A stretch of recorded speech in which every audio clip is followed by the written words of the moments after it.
নমস্কার, আমি ইমন চৌধুরী আইসি real estate থেকে কথা বলছি। অনেকেই আছেন নিউ টাউনের বুকে একটা ফ্ল্যাট চান, 2 বিএইচকে 3 বিএইচকে বা 1 বিএইচকে বা নানান রকম কমার্শিয়াল প্রপার্টি অনেকেই চান। তো আজকে আপনাদেরকে আমি এমন একটা কোম্পানির সন্ধান দেব যারা কিনা আপনাদের এই রিকোয়ারমেন্ট গুলোকে ফুলফিল করবে। লোকনাথ বিল্ডিকন নামে একটা কোম্পানির সন্ধান দিচ্ছি যারা কিনা নিউ টাউনের বুকে কাজ করে।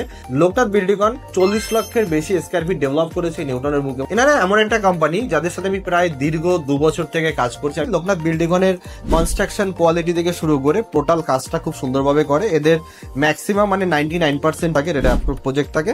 লোকনাথ বিল্ডিকন সব রকম রেসিডেন্সিয়াল প্রপার্টি সেল করে।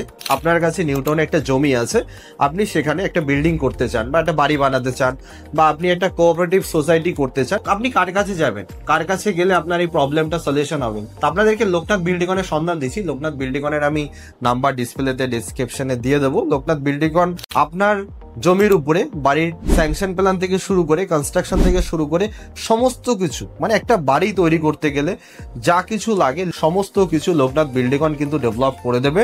একদম ঘরের চাবি হ্যান্ডওভার করার দায়িত্ব কিন্তু লোকনাথ বিল্ডিকন নিয়ে থাকে। লোকনাথ বিল্ডিকন শুধুমাত্র রেসিডেন্সিয়াল প্রপার্টির উপরেই কাজ করে না, লোকনাথ বিল্ডিকন কমার্শিয়াল প্রপার্টির উপরে কাজ করে, লোকনাথ বিল্ডিকন হাই রাইসের উপরে কাজ করে। তো আপনারা হাই রাইসে যদি ফ্ল্যাট কিনতে চান লোকনাথ বিল্ডিকনের সাথে কন্ট্যাক্ট করতে পারেন। আপনার যদি একটা জমি থাকে সেখানে কিন্তু আপনি একটা স্বপ্নের বাড়ি লোকনাথ বিল্ডিকনের মাধ্যমে তৈরি করতে পারবেন। আর একটা প্রশ্ন হচ্ছে সবার যে আমার অফিস কোথায়? আমার অফিস হচ্ছে মেট্রোপলিটন। মেট্রোপলিটন হচ্ছে বাইপাস ধাবার একদম পিছনে। আপনারা যদি ভাবেন আমার নিজস্ব অফিসে আসবেন, আমার সাথে কথা বলবেন বিভিন্ন রকম প্রপার্টি সেল নিয়ে বা কেনা নিয়ে, সেটাও কিন্তু করতে পারেন। তো আপনারা আসুন, লোকনাথ বিল্ডিকনের সাথেও কন্ট্যাক্ট করুন, আমার সাথেও কন্ট্যাক্ট করুন। দেখা হচ্ছে নেক্সট ভিডিওতে। ভালো থাকবেন সবাই, সুস্থ থাকবেন। সবাইকে নমস্কার।